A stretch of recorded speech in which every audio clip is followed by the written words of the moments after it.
Nos anos 50, a população portuguesa rondava os 8,5 milhões de habitantes, 45% dos quais eram analfabetos. Nessa época, vivia-se nas grandes cidades a euforia dos novos projetos industriais. Contudo, as condições da maioria da população, sobretudo rural, eram muito precárias. Leite Pinto, então Ministro da Educação Nacional, permeável às ideias vindas do exterior que defendiam ser possível transformar a sociedade a partir da escola, mostra-se preocupado com a baixa escolarização dos portugueses, bem como com os elevados índices de analfabetismo. Propõe então o desenvolvimento de um plano de fomento cultural para o qual são necessários meios técnicos e financeiros que ultrapassavam as possibilidades nacionais. Com o objetivo de analisar quantitativamente a estrutura escolar portuguesa, o nosso país participa em colaboração com a OCDE no projeto regional do Mediterrâneo. Deste projeto fazem também parte a Espanha, Itália, Jugoslávia, Grécia e Turquia, países que igualmente apresentavam déficits a nível educativo. Em 1963, Galvão Teles, o novo Ministro da Educação, consciente de que os audiovisuais eram meios capazes de promover e difundir a cultura, anuncia o início do recurso sistemático da televisão no campo educativo, o que vem a acontecer em regime experimental no dia 6 de janeiro do ano seguinte.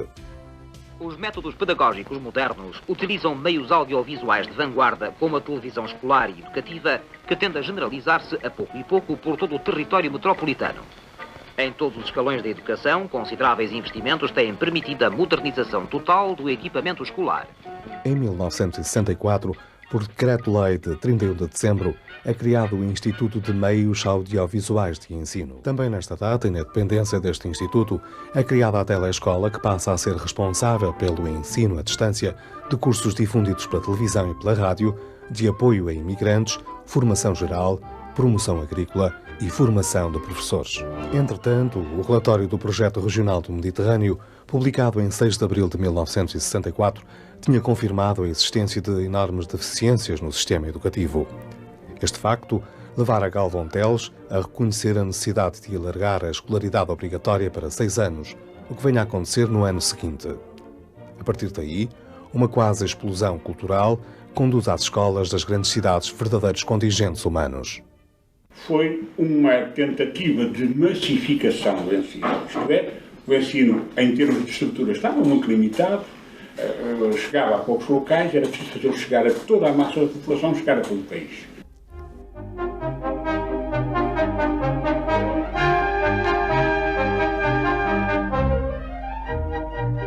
Em 1965, é então criado o curso unificado da Telescola, que passa a assegurar, através de emissões televisivas diárias, a escolaridade ao nível dos 5º e 6º anos a alunos que, em postos de recepção, eram apoiados por monitores cuidadosamente selecionados para desempenharem da forma mais eficaz possível o papel de tutor. Naquela altura, aquilo era mesmo o impacto da televisão a chegar, era um elemento agregador, não é? Era fácil passar aí por um café à tarde ou para os cafés do norte do país e pelo sul, com certeza, na mesma, e estar o aparelho ligado, não é? Era um aspecto inovador para a maioria das pessoas, inclusive para a grande maioria dos professores do ensino direto, que nós sabíamos que ouviam as lições da telescola e que tiravam apontamentos e que pediam documentos do que se fazia cá e que chegava ao público em geral. A Telescola torna-se assim a mais vasta escola do país, não só para os muitos alunos inscritos, como para um número ilimitado de adultos que pode seguir livremente os cursos, ampliando o seu nível de instrução. Sugeri, e na altura foi entendido como muito relevante e muito importante, a ideia de lançar a Telescola nos barcos, na marinha mercante, nos navios. A marinhagem, sobretudo, a mestrança e a marinhagem, não é? E embarcada durante muitas semanas. Não é? Era gente que não tinha tido a possibilidade de concluir estudos pós-primários e dávamos um sentido útil também aos oficiais, não é? Que podiam trabalhar socialmente, no sentido de serem monitores, não é? Da Telescola, com alguma formação e ajudar o pessoal de mestrança e marinhagem a concluir, na altura, o equivalente ao 5º e 6º ano de escolaridade. A partir de 1965, a escolaridade obrigatória de 6 anos fica então assegurada por 3 vias paralelas. O ciclo complementar do ensino primário, que não permitia o prosseguimento de estudos, Os ciclos iniciais dos ensinos liceal e técnico, que obrigavam os alunos a optarem muito cedo por um destes ramos, e o curso unificado da telescola, que se iniciou com cerca de 1000 alunos, distribuídos por 80 postos de recepção particulares. Eram particulares, porque a recepção era toda a organização, desde as instalações, o mobiliário, o equipamento, era todo particular, era de iniciativa particular. E, sobretudo, nesta altura foram as paróquias que se organizaram no sentido de dar a melhor colaboração. E também apareceram professores do ensino primário cheios de entusiasmo, porque o encantamento deste trabalho animou a todos. E os alunos pagavam a sua própria mensalidade, 200 escudos por mês. E esses 200 escudos por mês é que era a contribuição para a renda, para o mobiliário, para a energia, para a limpeza e para pagar aos monitores, que estavam ali também com o espírito de sacerdócio. Na sede da telescola, localizada em Vila Nova de Gaia, passam a funcionar os serviços pedagógicos, técnicos e administrativos. As equipas pedagógicas, constituídas por professores especialistas, ficam responsáveis pela concepção, produção e apresentação de todos os programas, inicialmente emitidos em direto a partir dos estúdios da RTP no Monte da Virgem. A estes professores competia também a elaboração de todos os materiais escritos de apoio ao sistema e ainda a formação contínua dos monitores. A planificação das lições, as informações científicas e as sugestões pedagógico-didáticas eram publicadas com a devida antecedência em 2 boletins de orientação de monitores. Estou no sistema há 22 anos e desde sempre nos postos de recepção os alunos eram apoiados por 2 monitores, um para a área de ciências, outro para a área de letras. Aliás, este modelo de bidocência ainda se mantém no EBM. Os monitores tinham conhecimento antecipado dos conteúdos a tratar em cada lição, dos objetivos a atingir e das orientações relativas ao trabalho a desenvolver na aula, podendo, por isso, preparar os alunos para o visionamento das emissões e para o trabalho a desenvolver a seguir. Para proceder a uma avaliação contínua do sistema que permitisse um constante feedback, eram utilizados os mais variados métodos. Nos serviços centrais, as equipas pedagógicas analisavam os resultados obtidos nas fichas de avaliação de cada disciplina, tentando encontrar explicações para os menos satisfatórios, bem como possíveis pistas de solução. Examinavam ainda cuidadosamente os mapas periodais, procurando ter a cada momento uma visão global do que acontecia em todo o país. Era também frequente proceder-se a observações diretas, quer por parte das equipas pedagógicas que se deslocavam às escolas, quer por parte dos então chamados professores assistentes, mais tarde designados orientadores pedagógicos. Numa escola com muitos milhares de alunos e muitos professores, disseminada por 1.200 localidades, algumas delas com dificuldades de acesso, muitas ainda sem luz elétrica, é possível, numa escola desta natureza, antever problemas de ligação. No entanto, isso não aconteceu porque, desde muito cedo, logo no início, ainda em 65, houve o cuidado de, com professores itinerantes de formação específica, assegurar a ligação funcional nos 2 sentidos. Esses professores que tinham a seu cargo essa missão foram os designados professores assistentes da telescola. Em pequeno número inicialmente, mas ultrapassando as 3 dezenas no pico de 85, constituíram e mantiveram uma rede de ligação funcional que permitiram um retorno em tempo útil. Foram os designados professores orientadores pedagógicos do CPTV-EBM. A sua ação desenvolveu-se normalmente em 3 vertentes: a administrativa, a técnica e a pedagógica, embora elas se interligassem e normalmente se desenvolvessem de um modo global. Em 1968, 3 anos após a sua criação, o CUT é substituído pelo Ciclo Preparatório TV. O CPTV passa então a ser considerado uma modalidade do ciclo preparatório do ensino secundário. 2 anos mais tarde, ou seja, em 1970, o CPTV é introduzido em Santo Tomé e Príncipe.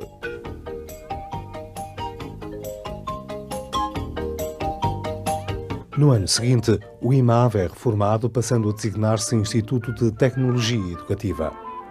A telescola fica, então, dependente deste novo organismo.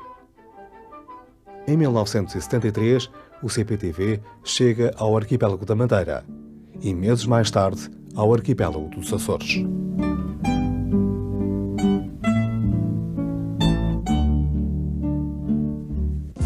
Com o 25 de abril de 1974, o CPTV sofre algumas modificações, passando a abordagem dos conteúdos a denotar uma certa carga ideológica. Também nesse ano, os alunos desta modalidade de ensino deixam de fazer exames nacionais, tornando-se a avaliação idêntica à praticada no ensino direto. Em 1975, os serviços centrais mudam de instalações e adquirem estúdio próprio. A RTP passa então a ser utilizada apenas para a difusão dos programas.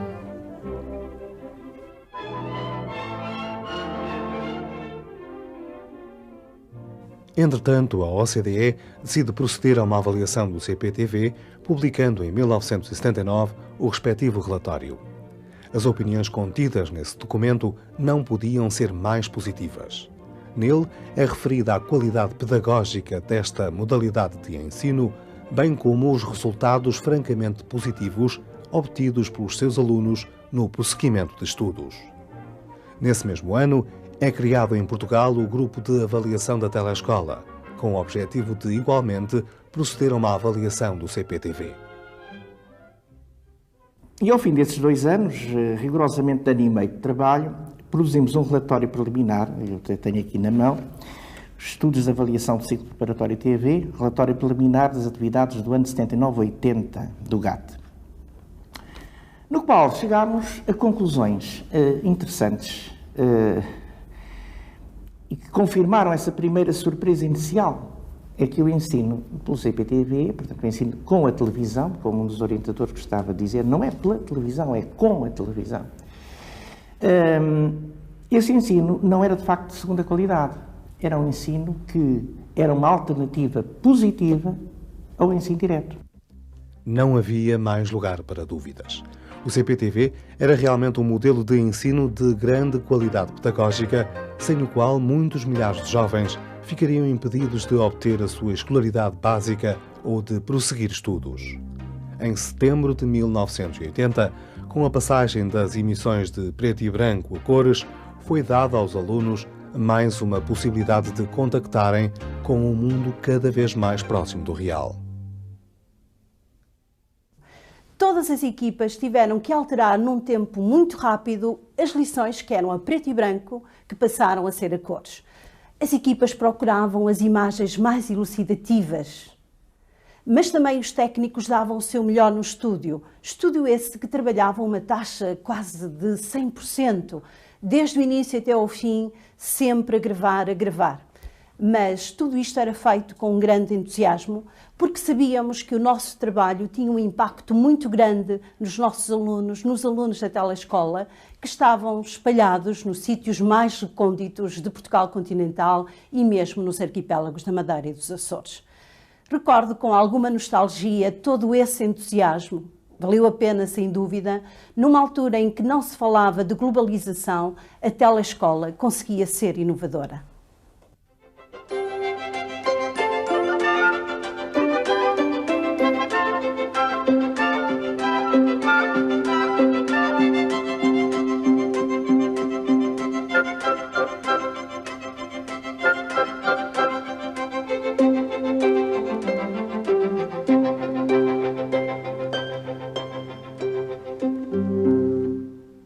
Vários responsáveis governamentais e também homens políticos ligados à educação, no meio da década de 80, começaram a falar em termos de extinção da telescola, porque se tratava de uma estrutura talvez desnecessária. Uma das razões que fazia hesitar os responsáveis governamentais em relação à bondade ou à mais-valia da telescola era um sucessivo acréscimo dos encargos de tempo de antena na televisão.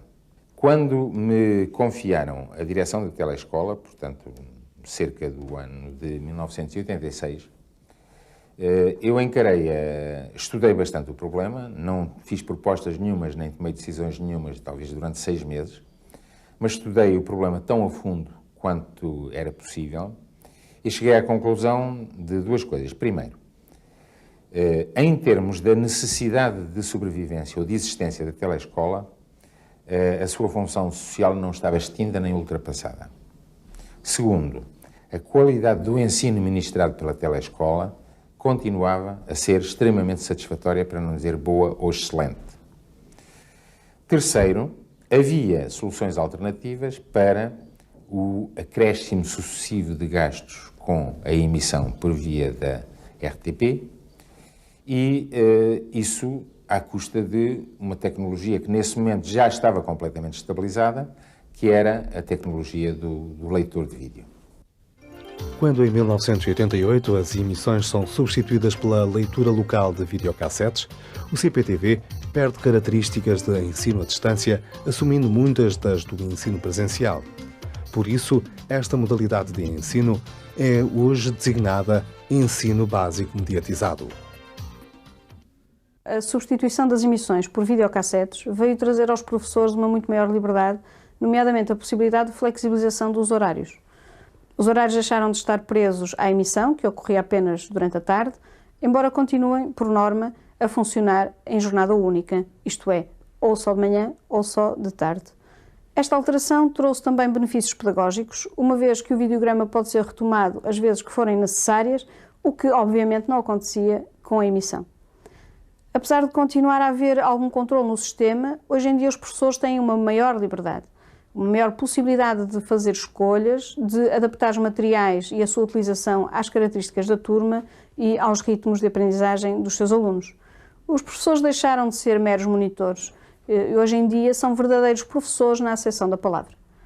Esta maior liberdade dada aos professores deve-se também ao facto de, ao longo dos anos, eles não terem estagnado na sua formação, tendo muitos deles completado cursos superiores, para além da formação contínua, presencial e à distância, assegurada pelos serviços centrais. Na telescola, hoje designada EBM, equipas técnico-pedagógicas trabalham na concepção e produção dos recursos didáticos utilizados no ensino básico mediatizado e ainda de videogramas educativos de apoio à educação em geral. Em estúdio, ou nos mais variados locais do país e do estrangeiro, são captadas as imagens necessárias à realização de todos os materiais. Este trabalho é também apoiado ao nível do grafismo eletrónico pelo setor das novas tecnologias. Na pós-produção é feita a montagem final dos videogramas, que depois de duplicados num setor de cópias, são enviados para as escolas de todo o país. Mas o EBM desenvolve muitas outras atividades. A formação presencial e a distância de professores e a cooperação com diversas instituições de educação e com alguns dos países africanos de língua oficial portuguesa são exemplos das áreas em que estes serviços têm vindo a intervir. Com certeza que os conceptores e os primeiros obreiros desta modalidade de ensino não imaginavam o extraordinário alcance e sucesso educativo que a telescola e o EBM viriam a ter junto da sociedade portuguesa. E os números falam por si.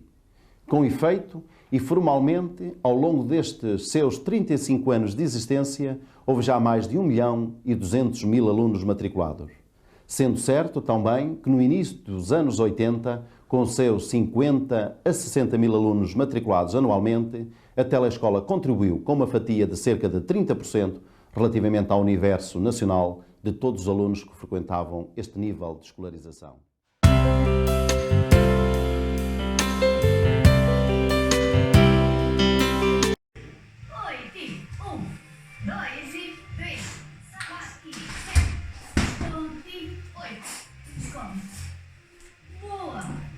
Muito bem. Certamente aí em casa conseguiram todos fazer a nossa coreografia de 8 tempos. 6, 7 e 8. A matéria que nós já abordámos nas aulas anteriores, os níveis, as trajetórias, movimentos locomotores e não locomotores, e que criasse uma frase de 8 tempos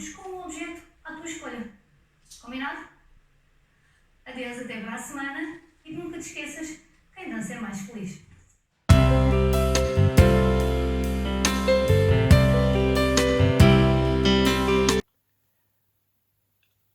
Há mais de 50 anos eu saía de casa todos os dias para ir a Baião. Andava a pé mais de 3 km e ia lá ver televisão. Pois, mas não era o que estão a pensar. Eu e os meus colegas íamos ouvir e ver televisão, que se chamava Telescola. E foi um tempo maravilhoso que me marcou profundamente. Tenho muito orgulho em ter sido aluno da Telescola. Se eu não tivesse sido aluno da Telescola, que era na altura a única forma que tínhamos de romper o isolamento, certamente que não teria seguido o caminho que segui. E por falarmos de escola, e que estive sempre ligado à escola, eu escrevi um livro para mais novos, em que reflito sobre a escola atual e sobre a escola mais antiga, será a escola do meu tempo, dos anos 60, digamos assim. O livro chama-se O Primeiro Dia de Escola. E eu vou ler só um bocadinho, que diz assim: amanhã a minha irmã Inês vai ter o seu primeiro dia de escola. Há mais de um mês que anda muito irrequieta e não para de me fazer perguntas, sempre a incomodar-me. Por vezes eu divirto-me a responder, invento respostas estranhas, e é para ela ficar muito admirada, com os olhos muito abertos. Hoje, antes de jantarmos, a conversa foi assim: António, a comida da cantina é boa. E eu, depois de pensar um bocadinho, respondi-lhe: é ótima, vais adorar. Toda a comida da cantina é servida em pratos comestíveis. Não é como em nossa casa. O que quer dizer comestíveis?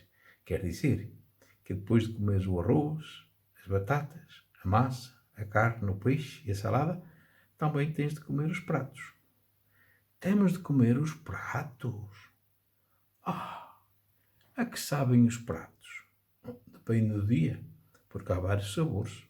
Os pratos sabem a chouriço, a mortadela, a queijo frito, a arroz doce, a gelatina, de morango e a chocolate. Os que sabem a chocolate só se comem em dias especiais. António, o que são dias especiais? São os dias em que não há sopa, nem pão, nem carne, nem peixe, nem salada, nem fruta. António, o que é que comemos nos dias especiais? Comemos formigas fritas com pimenta. É muito bom. Adoro.